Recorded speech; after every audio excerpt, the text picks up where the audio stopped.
Au début, quand je codais des sites internet, je fonçais tête baissée dans le code. Et je suppose que j'étais pas le seul, et que toi ça t'arrive encore peut-être. Alors reste bien avec moi parce que dans cette vidéo, tu vas enfin découvrir comment faire un bon projet web.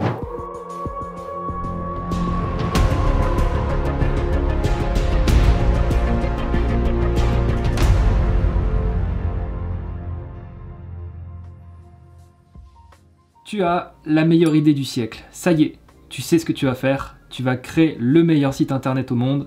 Une idée géniale qui n'existe nulle part ailleurs. C'est sûr, tu sens qu'avec ce site, tu vas enfin ouvrir quelque chose de grandiose. Que les internautes vont s'amasser devant ton URL et qu'il va même falloir agrandir.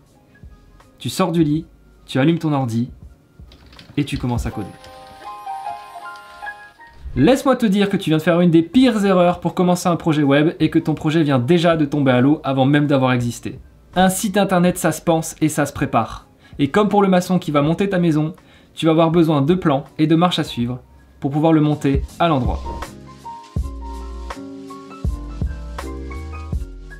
La première étape de création de site internet, ça va être de penser à ce que tu veux sur ton site, de rédiger des documents sur ce que tu imagines du site, de comment tu veux qu'il soit utilisé, de donner des exemples de couleurs, de design qui te plaisent, et peut-être même de ce qui se fait déjà chez les concurrents. Tu consignes tout ça par écrit pour ne rien oublier. Et cette étape, on appelle ça le benchmarking. C'est lors du benchmarking que tu vas étudier la faisabilité de ton projet web.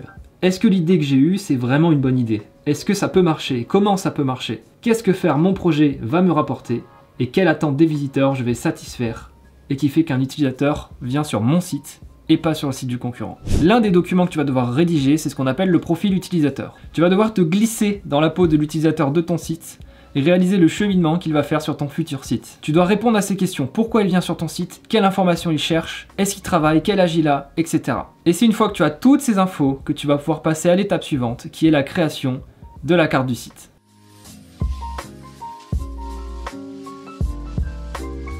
Une carte du site, ou sitemap en anglais, c'est ce qui va te permettre de savoir quelles pages tu vas devoir prévoir et comment elles vont être reliées entre elles. C'est une étape importante à ne pas négliger et qui va donner de la cohésion à ton site et qui va faire pencher la balance quant à la facilité de navigation entre les pages. Pour dessiner une sitemap, tu as simplement besoin d'un logiciel de création graphique comme Photoshop, Illustrator, Affinity Designer ou GIMP pour la solution gratuite. Ou même encore, tu peux utiliser un logiciel de mind map comme OMindMap. Tu peux aussi le faire sur papier, mais on est quand même en 2020, n'oublie pas de scanner pour regrouper ton projet au même endroit. Mais alors comment concrètement dessiner cette carte? C'est tout simple, trace simplement des rectangles avec le nom des pages que tu souhaites à l'intérieur en partant de la page d'accueil du site. À chaque fois qu'une navigation est possible, tu traces un nouveau rectangle en fond de la page où tu te trouves et tu les relis par un trait. Et à la fin, tu dois avoir une carte complète qui, simplement en la regardant, te donne une bonne compréhension de la structure de ton site internet. En parlant de structure, c'est justement l'objet de la partie suivante, le wireframe.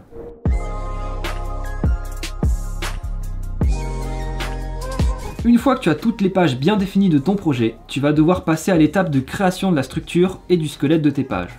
Mais attention, avec un logiciel d'édition de maquette et pas un éditeur de code. Tu peux utiliser Balsamiq Mockup, Affinity Designer, Adobe XD ou même encore une fois, si tu préfères, du papier et un crayon.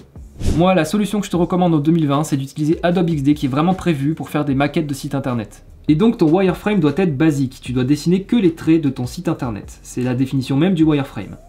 C'est à ce moment-là que tu choisis comment arranger ensemble les éléments de ton site et c'est aussi là que tu vas avoir les premiers problèmes de conception que tu aurais eu en codant la tête baissée. Corriger une maquette et réfléchir au positionnement est la meilleure façon de faire, c'est bien plus simple de le faire en dessin que de le faire en code. Sur Adobe XD, tu peux utiliser les composants et les symboles pour détecter les problèmes de navigation dès le départ. Et si tu n'es pas à l'aise avec la wireframe, tu peux prendre un peu plus de temps à dessiner et faire ce qu'on appelle un low-fi. Un low-fi pour low fidelity. En gros, c'est une version de ton wireframe++ que tu dessines en détail, mais sans couleur, avec seulement des teintes de gris et sans mise en forme particulière.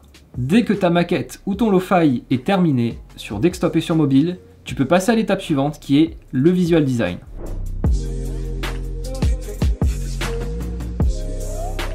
Et donc ça y est, c'est l'heure de te lâcher. Le visual design du site, ça doit représenter au pixel près l'aspect de ton site.